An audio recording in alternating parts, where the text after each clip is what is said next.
मुझे जब पता लगा कल कि झारखंड में प्रोग्राम है और जब ये रिक्वेस्ट पुटअप हुई थी कि आपको आना ही पड़ेगा, झारखंड से मेरा एक पुराना रिश्ता है। आप लोगों ने जो वीडियो देखा है जिसमें लास्ट में मेरी एंट्री हो रही है और कुछ बच्चे मुझे माला पहना रहे हैं, ये आपके झारखंड का ही वीडियो है।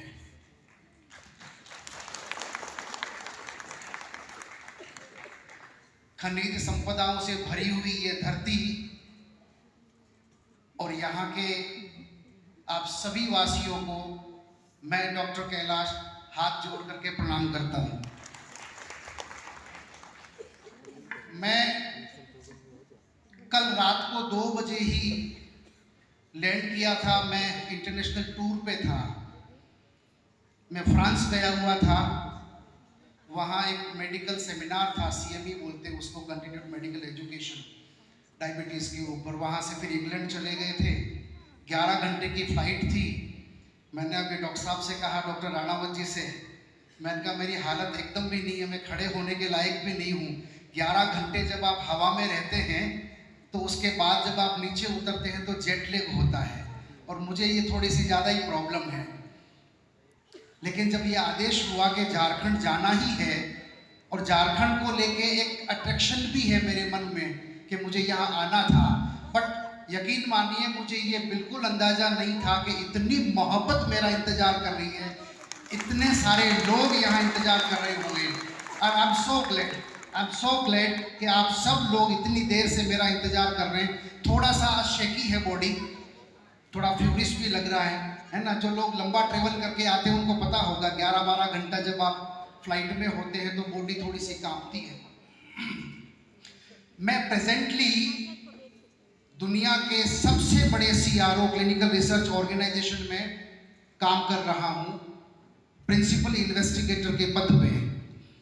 उसमें तकरीबन 1900 डॉक्टर्स हैं, 1900 डॉक्टर्स हैं। थोड़ी सी भूमिका कि मैं क्या काम करता हूँ उसके बारे में उसके बाद फिर पॉइंट पे आते हैं। आप लोग जो दवाइयाँ खाते हैं, दवाइयाँ कोई आदमी शौक से नहीं खाता, मजबूरी में खानी पड़ती है।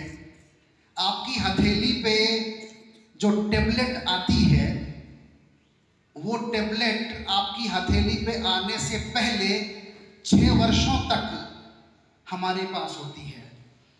हम उसका निरीक्षण, परीक्षण, सर्वेक्षण सारा करते हैं। उसकी सिनॉप्सिस तैयार होती है, उसमें रिसर्च होता है, उसके क्लिनिकल ट्रायल्स होते हैं। उसके बाद फिर ये OTC या फिर उसके बाद प्रिस्क्रिप्शन ड्रग्स में ये शामिल की जाती हैं। आप में से ज़्यादातर लोग इन सब चीज़ों को जानते ही होंगे। मैं क्लिनिकल रिसर्च में हूँ अभी प्रेजेंटली।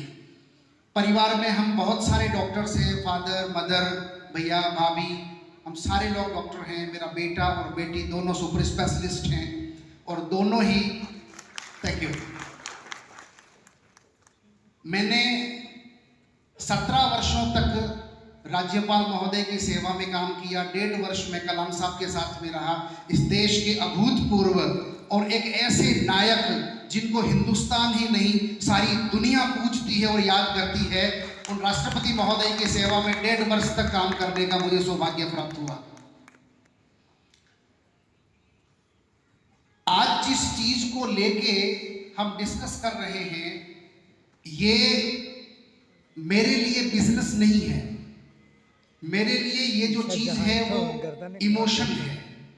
क्योंकि पैसे तो मैंने अपनी जिंदगी में बहुत कमा लिए और जितने एक आदमी कमा सकता है, एक सुपर स्पेशलिस्ट, एक सर्जन कमाता है, आप लोगों से कोई छुपा हुआ नहीं है कि एक डॉक्टर अपनी पूरी ज़िंदगी में, और स्पेशली वो जब ऐसी की पोजीशंस पे काम करके आता है तो पैसे की तो कोई बहुत भूख नहीं रहती। और परिवार में पीछे से जिसके फादर कार्डियोथोरेसिक सर्जन हो, जिसकी मदर पेडियाट्रिक सर्जन हो, गायनेकोलॉजिस्ट हो, परिवार में बच्चे सुपर स्पेशलिस्ट हो, वो आदमी पैसे के लिए और पैसे के पीछे इस तरीके से भागेगा, ये तो आप लोग जानते हैं कि ये पॉसिबल नहीं है।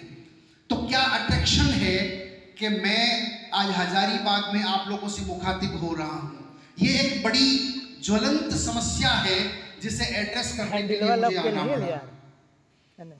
मैं कुछ चीजें आपसे पूछता हूँ विपिन जी, जब पैदा हुए थे तो हम कितने से थे? इतने छोटे से थे। आज जो 5 फीट के, 5 फीट 6 इंच के, 6 फीट के जो हम हुए हैं, किसकी वजह से हुए हैं? खाना खा के हुए हैं, है ना।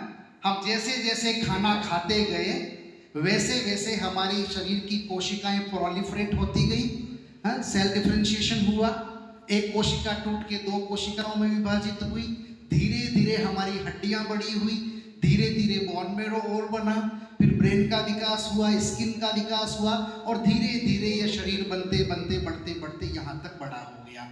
एक्चुअल में अगर फिलॉसफी की दृष्टि से देखा जाए तो वो खाना जो है वही एक्चुअल में हम हैं। आपको बात समझ में आ रही है मेरी? जो खाना है वही मैं हूं, मैं जो हूं वो एक्चुअल में वो खाना ही है। उस खाने की बदौलत ये शरीर खड़ा है। तो अब बात आती है साहब के कोई कमजोर है, कोई मजबूत है, कोई लंबा है, कोई छोटा है।